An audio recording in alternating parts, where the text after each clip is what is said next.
My husband ordered me to liquidate the condominium I owned before marriage to settle his brother's $3 million gambling debt from Las Vegas. His mother stood beside him and said in that syrupy voice, "Darling, you really don't have an option here." He insisted I sell my pre-marriage downtown Chicago apartment to clean up his brother's catastrophic casino losses. His mother echoed every word and even warned me there would be consequences if I refused.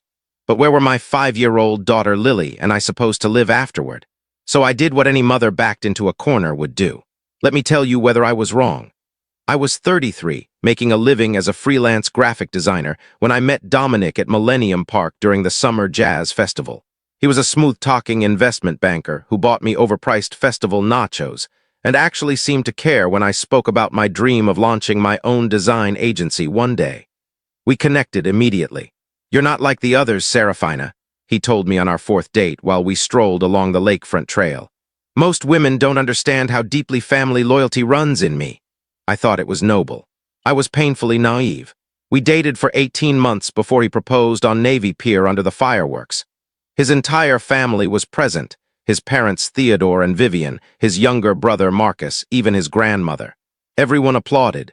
Vivian pulled me into a tight embrace, tears in her eyes, and whispered, "Welcome to the family, sweetheart."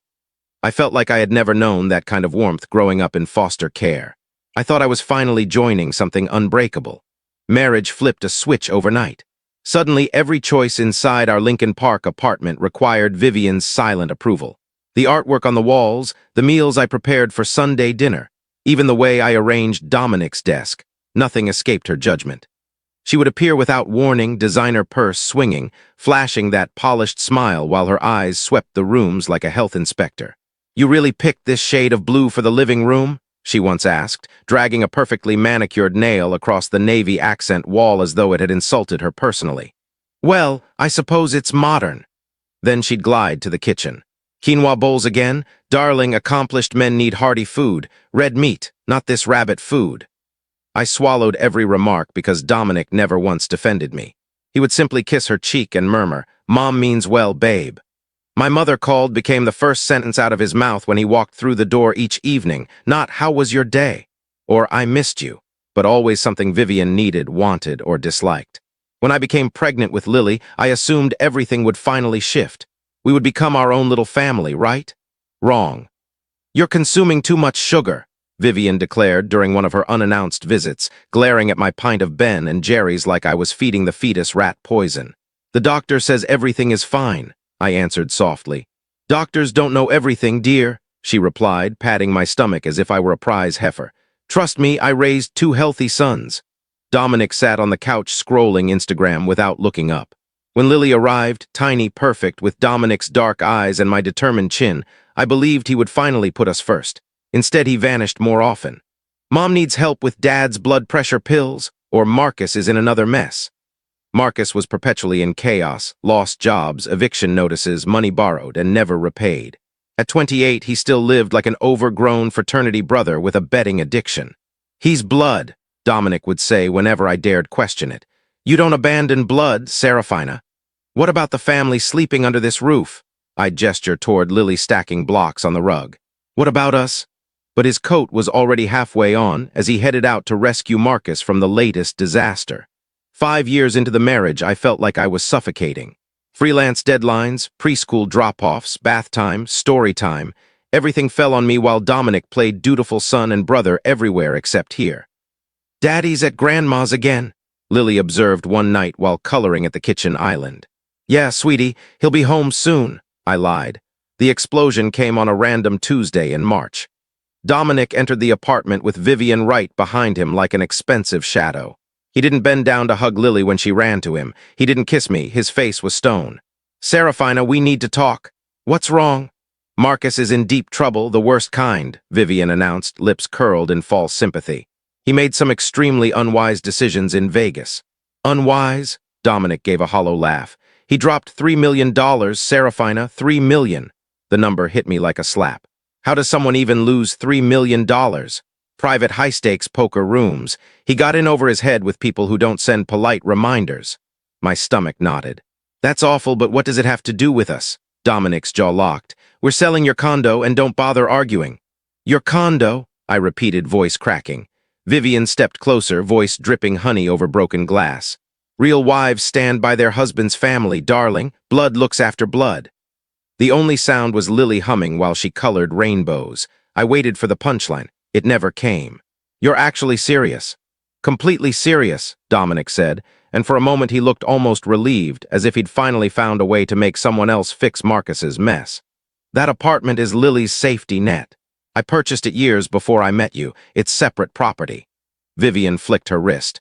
And right now your brother-in-law needs it more than a kindergartner needs a rainy day fund. Where exactly are Lily and I supposed to live, Vivian? Her school is 3 blocks away. This is our home. Dominic rolled his eyes. We both earn well. We'll rent something. It's not like we'll be on the street. Since when is Marcus's gambling addiction my financial obligation? Vivian's mask slipped. Since the day you said, I do, sweetheart, you married all of us. I married Dominic, I fired back, not his brother's bookie. Dominic's teeth ground so loudly I heard it. He made a mistake. He's family. You don't walk away from family. What about the family you created? I pointed at Lily. What about her future? She's 5, Vivian said coldly. Children bounce back. That's not, Vivian leaned in, voice dropping to a venomous whisper. You don't actually have a choice here. I stared at her. Come again? That's when Dominic pulled a thick manila folder from his briefcase. I already called Henderson Realty. Preliminary listing agreement is ready. We just need your signature. My hands began to tremble. You did what without asking me? And if you choose to make this difficult, Vivian continued, we happen to know some excellent family law attorneys. Custody disputes are so ugly and so costly for single mothers with no stable address. The threat landed like a grenade. They were talking about taking my daughter, but they didn't know something crucial. 3 months earlier, when Dominic started choosing his mother and brother over us day after day, an alarm bell that once kept me safe in foster care started ringing. So I quietly began protecting myself and my child. I opened a new bank account and rerouted every freelance payment there. I met with a family law attorney and placed the downtown condo into an irrevocable trust for Lily, with me as trustee. In that moment, staring at the listing agreement for property I no longer legally owned, I thanked past me for listening to her instincts. I understand, I said at last. Dominic exhaled, tension leaving his shoulders. I knew you'd see reason. You're a good wife. I glanced at Lily, happily sorting crayons, oblivious to the adults trying to gamble away her future. You're right, I said quietly. I do need to handle this carefully. The next morning, while Dominic was at the office and Vivian was probably shopping with money she hadn't earned, I made the call that rewrote everything. Martinez and Associates, this is Carmen. Hi, Serafina Chen. I need Miss Martinez right now. It's an emergency. 2 hours later, I sat across from Isabella Martinez, the fierce attorney who had helped me create Lily's trust months ago.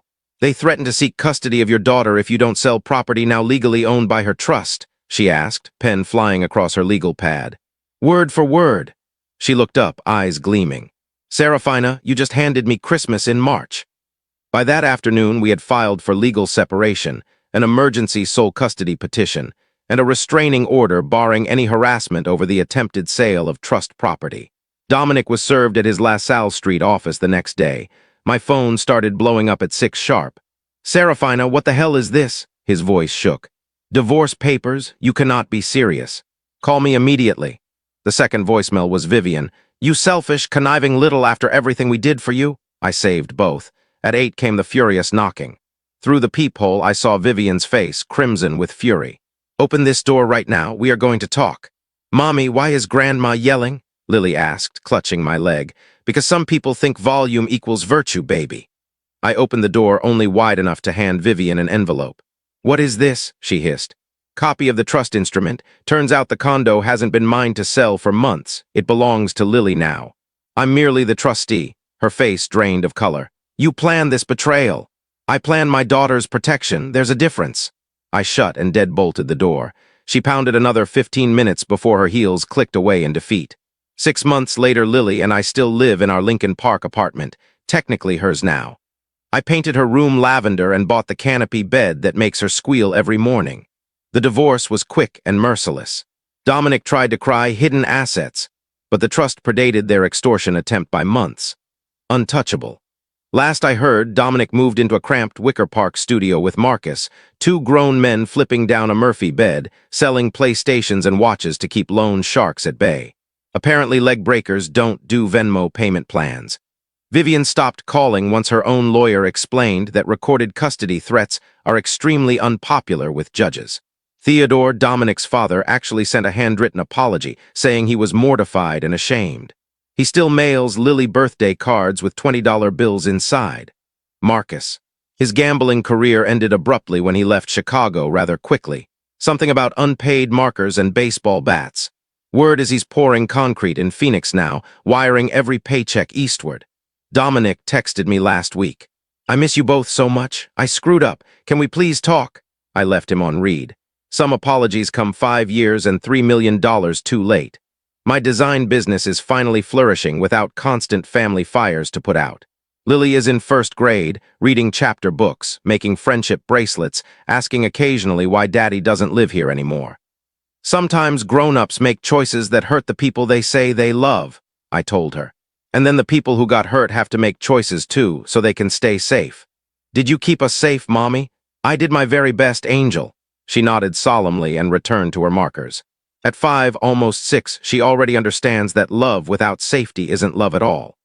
Some people believe family means unlimited yesies, no boundaries, and bleeding yourself dry because of shared DNA or a marriage license.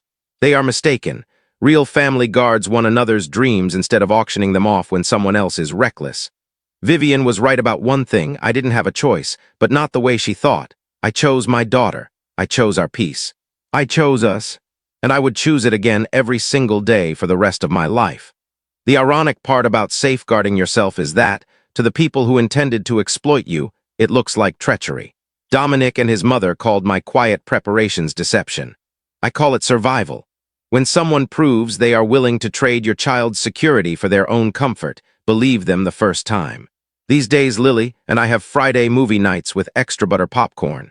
She falls asleep against my side before the credits roll. Sunday mornings, we make pancakes shaped like unicorns and dinosaurs and eat them in our pajamas while cartoons play. It's quiet, it's calm, it's ours. The condo has appreciated even more in the years since I bought it. Lily's trust is healthy and growing, giving her options I never had bouncing between foster homes. She will never have to choose between her safety and someone else's bad decisions. So tell me, was I wrong? What would you have done? Because sometimes the most loving act is refusing to enable destruction, even when the destroyer shares your last name. Sometimes the bravest thing is to close the door. And sometimes closing the door is the only way to finally open the window and breathe.